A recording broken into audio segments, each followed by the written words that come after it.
23 95 20.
شب منو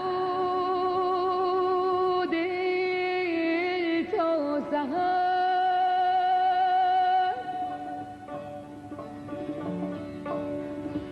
هر شب منو دل تا سحر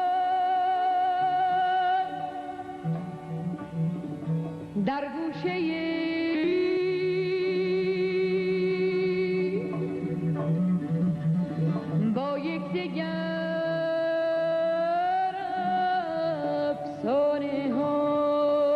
Voilà, il dit, tous les soirs, je passe mes nuits dans les cabarets avec mon amour, avec le vin. Au départ, ça c'était M. Golpa, Akbar Golpa. C'est un grand maître de la musique persane, grand chanteur. Il est âgé de 86 ans. À l'époque, il était le préféré de Shah d'Iran, M. Akbar Golpa, maître Golpa. Et la voix qu'il avait, c'était, on disait toujours, extraordinaire. Une fois, Charles Aznavour était invité de Shah d'Iran avec Akbar Golpa. Et Charles, il demande de Golpa de l'apprendre chant persan, surtout un style de Akbar Golpa. Et Charles Aznavour, plusieurs fois, il m'a dit ici, il disait, David, Golpa, comment va? Je disais, il va bien. Il disait, lui, c'est mon maître, Akbar Golpa. Alors Golpa, après la révolution islamique d'Iran, ça fait déjà 41 ans, il n'a pas chanté pour le gouvernement islamique. Déjà, au départ, on l'avait arrêté plusieurs fois, emprisonné. Quelqu'un ses disques à l'époque, ça s'est vendu par millions. Même actuellement, vous êtes n'importe où dans le monde, vous dites Golpa, vous n'allez pas l'oublier, puisque Google, Golpa. Alors, tout le monde l'aimait et il continue à l'aimer, Akbar Golpa Igani. Alors, pendant 41 ans, il n'a pas chanté pour le régime islamique en Iran, mais il a donné beaucoup de concerts en dehors de l'Iran. Et il habite toujours là-bas, mais il est presque français, puisqu'il aime bien la France. Il a un appartement ici à Paris, à lui. Ces deux filles-là, étudiants ici, ils ont fini leurs études, ça fait des années. Chacun haute études, on peut dire, DOA. Et ils sont en Amérique en train de travailler avec leur mari. Et Golpa, il a toujours un amour pour la France. La plupart des fois, il passe son temps en France, à Paris. Récemment, il a quitté Téhéran. Il a eu beaucoup de problèmes pour quitter, puisque pendant plusieurs années, on l'avait gardé pour l'interroger, etc. Mais il est à Paris, de nouveau, comme d'habitude, comme chaque année. Et pour vous informer. J'ai le plaisir d'avoir ce soir comme invité M. Jean-Philippe Biron, mon ami de longue date, et l'ancien directeur du magazine Chambre et Sénat. C'est un écrivain, c'est un économiste, quelqu'un qui connaît beaucoup de choses sur l'économie mondiale et l'économie de la France. Et ce soir, il va dévoiler quelque chose d'assez intéressant pour vous, pour nous toutes et tous. Avant d'écouter, d'aller voir M. Jean-Philippe Biron, puisqu'on vient de parler de la musique persane, si vous voulez bien, on va écouter Roselyne Bachelot.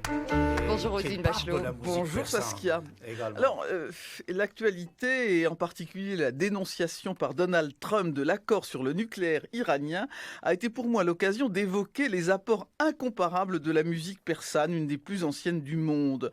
On voit sur les hauts reliefs des sites archéologiques de Suse ou d'Elam, des joueurs de flûte, de luth. Hérodote raconte dans ses histoires les concerts qu'il écoute à la cour achéménide lors d'un voyage dans l'Empire perse dans les années 450 avant Jésus-Christ.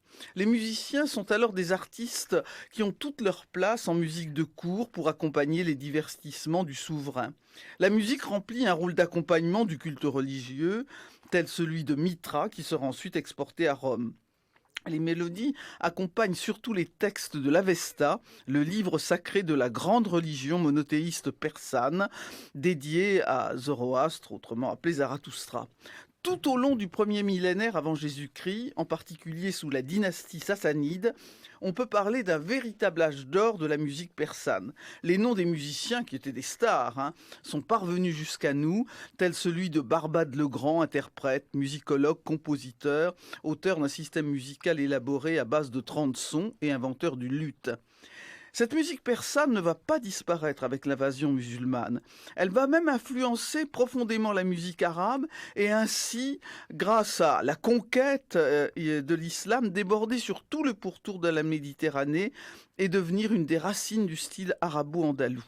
Cette extension est facilitée par le fait que des philosophes arabes, comme le grand Farabi ou des savants tels Avicenne, sont en même temps des musicologues et des compositeurs. La musique arabo-persane va donc garder son rôle de musique de cour, de musique militaire, plus exactement martiale, avec les grands tambours qui font sa spécificité, accompagnant combats, défilés, mais surtout les exercices typiques de cette gymnastique iranienne, toujours pratiquée dans la Zourkhaneh, le gymnase iranien. La musique religieuse va être profondément modifiée par l'islamisation, perdre son caractère mélodique, devenir psalmodique. Elle va accompagner des pièces de théâtre, ou plus exactement des passions, comme celle dédiée aux martyrs du fondateur du chiisme, le petit-fils de Mahomet, l'imam Hussein. Ces deux sources, persane et arabe, sont à la base de la musique classique iranienne. Alors évidemment, il y a aussi de nombreuses musiques populaires, azéri, bakhtiari, balouche, turkmène et bien sûr kurde, car c'est au Kurdistan qu'on retrouve des musiques sacrées extatiques qui accompagnent les confréries des derviches. L'influence de la musique occidentale a aussi, au cours du dernier siècle et même avant, été sensible. Les Iraniens sont perméables à toutes nos musiques. On écoutait Mozart à la radio de Téhéran, on connaît la guitariste Lili Afshar ou le chef d'orchestre Zubin Mehta. Le pop et le rock ont produit de nombreux artistes iraniens. Hélas, la révolution de 79 a stoppé tout ce mouvement, entraîné l'exil de nombreux artistes qui se sont installés pour beaucoup dans la région de Los Angeles. J'ai choisi pour vous la voix de Hayedeh, sublime contralto iranienne, interprète classique mais aussi pop, décédée en janvier 90 en exil. Shane Hayat par Aïlo. Et ça ne m'empêchera pas d'aller voir les Parisiennes avec Michel Faux. Ma place est déjà retenue le 24. Voilà, exactement. On peut tout aimer dans la musique. On peut tout écouter, on a tous les droits, évidemment. Merci Roselyne Bachelot pour cette chronique qu'on réécoute sur francemusique.fr, qu'on retrouve en vidéo sur les réseaux sociaux. Je vous souhaite une très belle journée. Très et belle puis à vous journée à aussi, vous. Michel Faux. Voilà, c'était Roselyne Bachelot. Vous savez, son texte était bien écrit, c'était excellent son texte. Alors moi-même personnellement, je le remercie beaucoup. Alors si vous voulez bien maintenant, je vais aller vers mon invité, Monsieur Jean-Philippe Biron.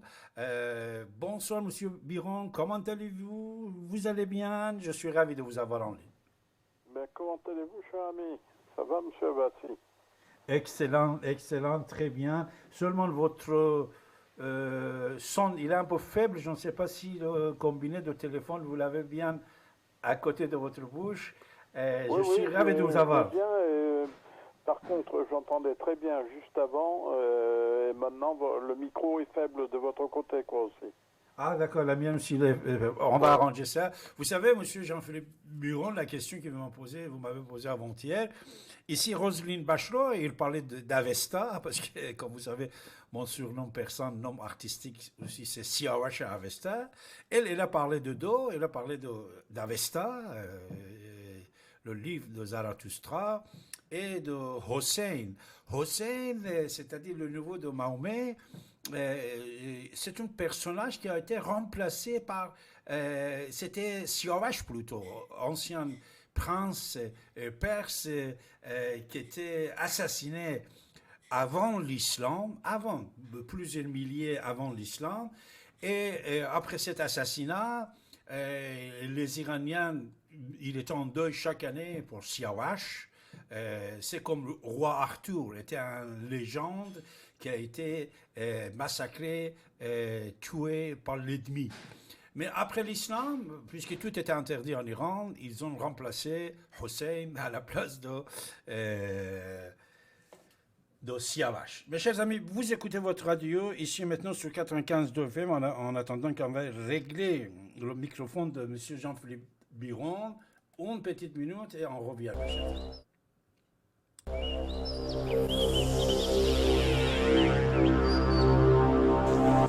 Vous écoutez Radio Ici et Maintenant sur 95.2 FM, j'arrête quand je veux.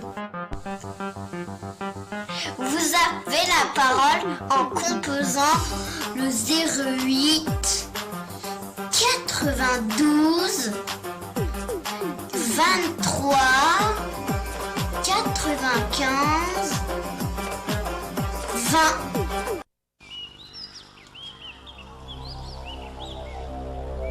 Vous écoutez Radio Ici et Maintenant sur 95.2 FM.